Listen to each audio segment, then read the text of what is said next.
That is the 2019 Infiniti QX80, and today we're going to do a real-world TFL unfiltered buddy review. That means we're going to do a real-world 0 to 60 with 3 people in the truck. We're going to see how quiet it is on the road, and of course we're going to do the hula girl test to see how well that suspension works. But to do all that, I need a buddy, so Steven, get on over here. Hey, welcome, buddy. Dude. How you doing? Welcome hey, down everybody. From Canada. Yeah, absolutely. What are you doing down here, dude? Well, I've just been visiting the TFL offices. We're shooting all kinds of videos, and then at the end of the week, I'm actually driving home and something pretty interesting, but more on that later. Well, we can talk about that a little later on, but let's start by talking about what's under the hood of this Infiniti. I'll go pop the hood for you, tell them the specs. All right, absolutely. So what we have here is a 5.6 liter V8. Now this thing makes 400 horsepower and 412 pound-feet of torque, I believe. 413, one off. Now that is actually a little bit more than this engine makes in the Nissan Titan. It's the same 5.6 liter V8, but in here they crank it up a little bit. Now it's hooked up just like the Titan as well to a 7-speed automatic transmission, and like a lot of luxury vehicles, you don't see a lot under this engine bay. They put that big plastic cover on there. I feel like that's a luxury thing, you know, cover up the engine, you don't really want to see what's going on. But yeah, I'm curious to see how this thing feels in this big heavy SUV. You know? It's a large SUV, but just like the Titan, I think this engine still might be one of the best sounding V8s in this segment. So maybe later we'll sound good. Do some revs and let the people hear it as well. Absolutely. Let's close the hood and talk about styling for a minute. Yeah. Because I think that might be one of the more controversial points of this giant SUV. For sure.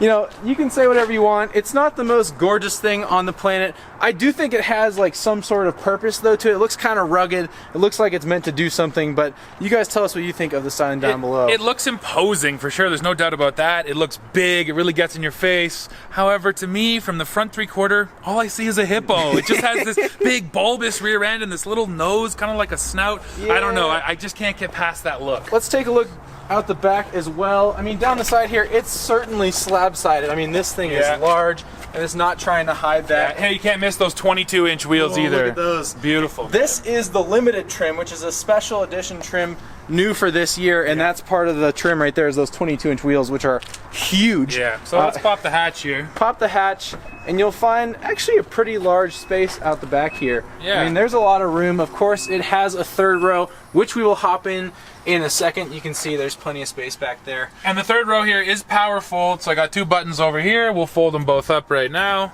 You hold those down, and up comes that third row. Pretty slowly, but always nice not to have to do things manually. I'll take it. Slowly. You know? I kind of wish that the buttons are one touch. You know, you just press it in and it goes up. Yeah, but you that do would have be to nice. hold them. There's, of course, one more thing to talk about at the back here, and that's the tow rating. Because the QX80 can actually tow 8,500 pounds. It's pretty good for a big SUV. Pretty good for a big SUV, and you've actually towed with the Armada, which is basically the same thing but a Nissan. Yeah, and it handles well. Yeah, actually, we did an Ike Gauntlet with the Armada, so make sure you go over to TFL Truck and check out that video if you want to see how it does. I'll throw a link right up here. Boom. You guys can watch that video. And one other thing I want to point out real quick, this is also a luxury thing. Hitch cover. There's a hitch under here, but luxury manufacturers usually don't really want you to see the hitch, so almost always they get that cover, they hide it. So a lot of people probably will never tow, so then you don't need to see it. You know? Probably, right. It looks a little better if you cover it up to some people. Yeah. Okay, we got to do one more thing before we get on the road. Yeah. Let's. I'm gonna hop in the third row. Heck yeah. And you're gonna hop in the second row. Yeah. So of course we are not small dudes, Steven. I'm 6'2". You're probably a little taller than that. I do want to point out this is really easy to fold. You just hit that one button and it folds right up. I know nice. It's nothing mechanic, or it's not like a motor, but it does go in one touch, which is cool. No, that looked really nice. Now, let's see how you fit back there. Jam yourself in. All right, let's close the seat. Oh, watch the toes. Oh, toes are in, and we're in. All right, buddy. How is it? It's actually not horrible. These seats back here do recline, which is kind of funny. You can lift them up or put them back if you want to. Power reclining too, They're right? power reclining, which is kind of nice. They have these headrests which are kind of goofy. They kind of slide up out of nowhere and they're just really tall. But I do fit back here. Let's see how you fit in the let me jump in the second row here and see how it is. So especially with you behind me too. Oh man, I got lots of room in this seat. Tons of knee room, tons of leg room. I can really space out. And how about this seat? Does it do anything? Does it slide or recline? It doesn't slide You No. might recline. There's a little recline right here. Yeah, you. Oh yeah, it reclines a little too. There we go. So I can crush Mike's legs back there if I really wanted to. But yeah, lots of space back here for a big dude, no doubt about it. And I'm sure kids and everything, you'd have more than enough room. Oh, certainly. No, it's a big SUV on the outside, and it's a big SUV here on the inside as well. For sure. So should we take her for a drive? Let's take it for a spin. There you go. And those fold super easily. I like that a lot. Okay. Okay, wow. Well, just jumping in for the first time, this is a striking interior. There's no doubt about that. So again, this limited trim, you can see right here, there's a little, in this giant piece of wood in the center console, there's a little thing that says limited, telling you that this is the limited trim. It's luxurious in here, man. Yeah, really. Just these materials. I mean, the wood feels nice. It feels like real wood because it is. And then, you know, the big thing for me is this kind of like quilted leather. They do a lot of the stitching. And on the seats, where you don't see it because you're sitting on it, it feels really nice.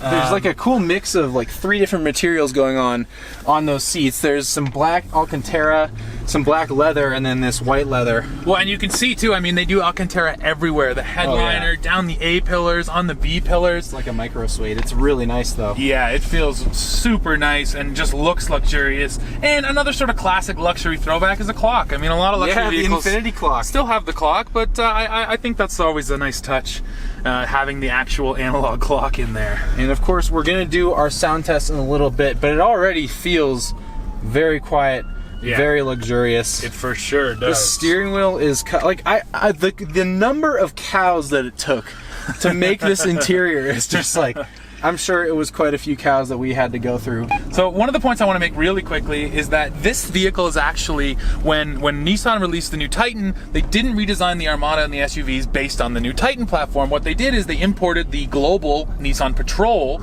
and that's what this thing is based on. So, you know, it is actually sort of old, but they've done a really nice job masking that fact. You get in here, it doesn't feel old at all. It doesn't really feel old. No. All right, it's time for our real world 0 to 60 test. So I'm going to come to a complete stop. Yeah. We're going to let the Solo reset while we wait for an opening in traffic. It's reset. I'm going to floor it. Here we go. 3 people in the car. Ooh. Ooh, it feels good. That 5.6, 400 horsepower. Yeah, and it sounds good. And there's 60.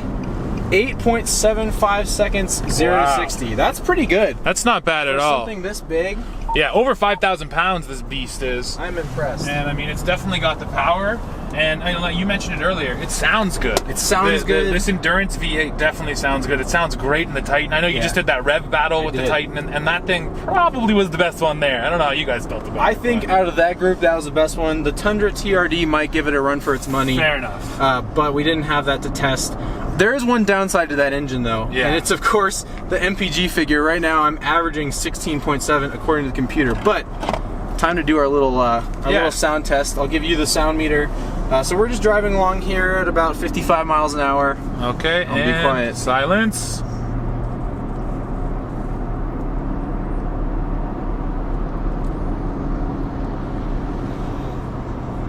So right around 59, 60. 59, that's actually really good. That is really quiet. Most vehicles seem to come in sort of low to mid 60s, so this is definitely a little bit quieter than an average SUV, I'd say. It is a really quiet vehicle.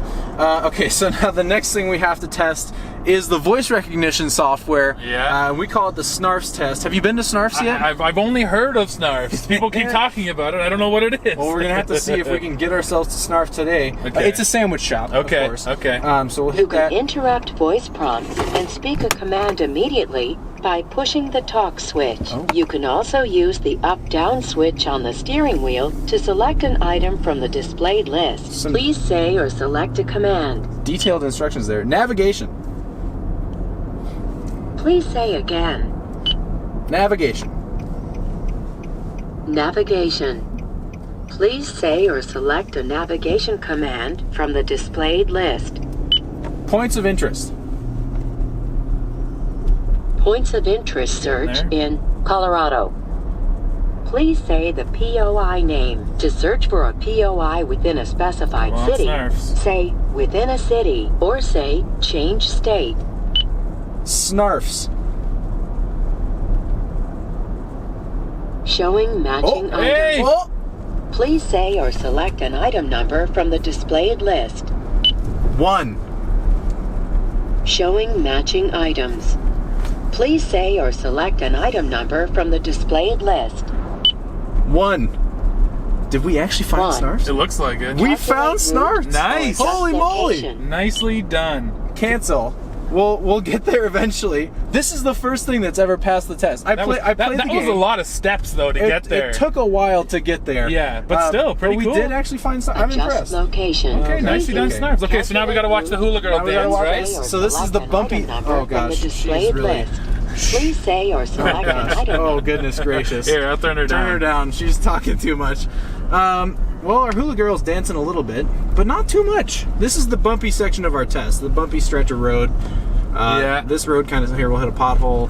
She's dancing a little bit. A little bit, and I'm sort of feeling it. I'd go a 4. I think a 4 or 5. We like to rate it on a scale of 1 to 10. 10 meaning she is dancing her little booty off, and 1 being no dancing whatsoever. Yeah. I think a 4 or 5 is a pretty reasonable assessment. She's not moving like crazy. The suspension's really comfortable. No, and it feels good. That's the thing. Yeah. You know, just the butt test. You know, my butt tells me that the suspension here is dealing with this stuff really nicely. It's working well. Yeah. Yeah. I had no complaints about the ride. And part of that might just be the weight. Although, you know, in such a heavy vehicle, you might expect maybe a little bit of horse ride. So, you know, it's a testament to the tuning that's been done here. It's a really good tune on the suspension. Okay, we're getting close to the office here. So I think it's a good time to talk about competition, because this is kind of an interesting competitive segment, right? This competes with a lot of high-end luxury 3-row SUVs. So vehicles like the Cadillac Escalade, the Lexus LX series. That's probably the biggest competitor. So the GLS. Yeah. That's a good one. Audi Q7 is a little smaller in size, but it's a 3-row SUV. And this vehicle isn't out yet, so we haven't tested it, but the BMW X7 It's coming. It's coming. That's going to be a pretty direct competitor. How does it stack up? I think pretty well. I think pretty well too. I mean, you know, I've been in a lot of German interiors, which you can't deny are nice. You know, Audi and yeah. Mercedes, they really have that dialed in. You know, fit and finish wise, everything in here looks really nice, really premium. Like I said, just having this material on the headliner, Yeah. it's always the little things with luxury that make a big difference. And it seems to me here that they've really paid attention to all those little things. You know, I have one gripe maybe with this interior, and it just has to do with the dashboard and the infotainment system. Because despite everything else being really nice, really luxurious, really well made, these kind of feel a little out of date to me. I mean, this screen, you know, there's no Android Auto, no Apple CarPlay. That's a big one. It looks a little dated. It feels a little dated to use, a little clunky. The dashboard, you know, there is a little LCD display down here, but it's tiny. You know, we're kind of getting used to these big LCD screens. It also looks a little like, you know, 90s MS-DOS. Pixely. Yeah, like, whereas some vehicles, the info cluster screen there is beautiful. Yeah, that thing looks ancient, because it frankly is. Again, this is an old vehicle, Yeah. which they had to update to make it feel new, and clearly that's something that they just forgot and or decided that it wasn't important enough, right? So if I had to pick one of my biggest downsides right off the bat, that would probably be it. Infotainment is something that we use on a daily basis. Yeah. Especially us two, we get to review a lot of different things. We get to see what works and what doesn't. Yes. And compared to what you can get now, like Chevy's new Q system, right? Or GM's Q system that you would find in the Cadillac, that system works a lot. It's just more functional than this. And having Android Auto and Apple CarPlay is something that I really expect to see these days, because it is a nice feature. It's kind of become a baseline. You kind of need it. You know? kind of need it to be, you know, competitive, at least in the infotainment segment these days. It But definitely otherwise, seems you know, that it all way. works, right? Yeah. It's not that it doesn't work. It's just a little old feeling.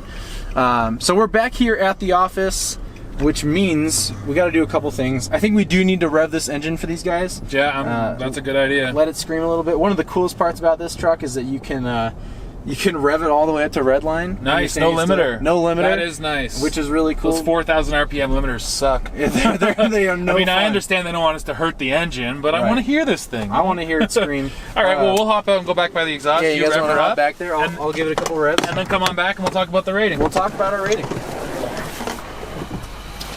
Well, let's take a listen to this thing. The exhaust is nicely hidden up there too. They really tuck it up under the bumper. All right, Mike, go for it. Hello. That is just raw sounding, man. And like Mike mentioned, it's nice that it doesn't have that rev limiter, so it doesn't really hit, you know. It really lets it speak its voice. It lets it get loud. It sounds good, It's a man. beast. It sounds so good. And that's actually out of character for a vehicle like this, right? Like you for a nice expect luxury it to be, vehicle. like, subdued and quiet. No, you can let it scream Not even a little bit. All 400 horsepower. So what do you think about the ratings? So our ratings are buy it, lease it, rent it, forget it.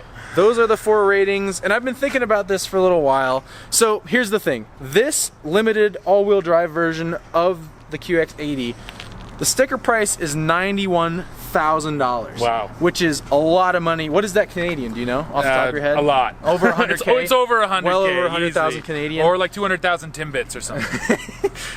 Which is a lot of money, right? Yeah. And I don't know if I'm comfortable forking over 91 grand just to be able to drive something like this. So I think for me, I really like the truck. I love the engine. I like how it drives, and I'm okay with how it looks on the outside. So I think it's a lease it for me, Okay. because I don't want to eat the depreciation on a $91,000 truck. Yeah, I hear that. I'm going to be a little more critical. I'm going to go rent it. I'm going to go rent it. You know, the engine is great. It does drive really nice. One of the big things for me, I already said it, is the exterior styling. I couldn't own this vehicle and be okay with the way it looks. It's a goofy look. That's a very personal thing. I understand that. Some of you might love it, but for me, I just couldn't do it. And then just the fact that, and again, this is sort of inside baseball, but the fact that I know it's an old vehicle that's sort of been reconfigured, it gets in my head, and I think that I'm buying something that isn't really worth what they're charging me for it, you know? Especially with all the things that have just come out that have been updated recently. That seem you know? brand new, exactly. And the fact that Nissan kind of sort of did that sneaky move where they're selling it as brand new, but it's kind of not. I don't know. Like I said, to a real consumer, you might not care about that because it doesn't feel old. Right. But to me, that's in my head. I couldn't get over it, so I got to go rent it. Well, there you go, guys. That is an unfiltered real-world buddy review. Be sure to stay tuned for Steven's new vehicle that he's going to be driving home. My adventure. We're not going to tell you exactly what that is just yet, but it'll be out very soon, I'm sure. And of course, come back to tflcar.com for more news, views, and real-world unfiltered buddy reviews just like this one. Wicked. See you guys.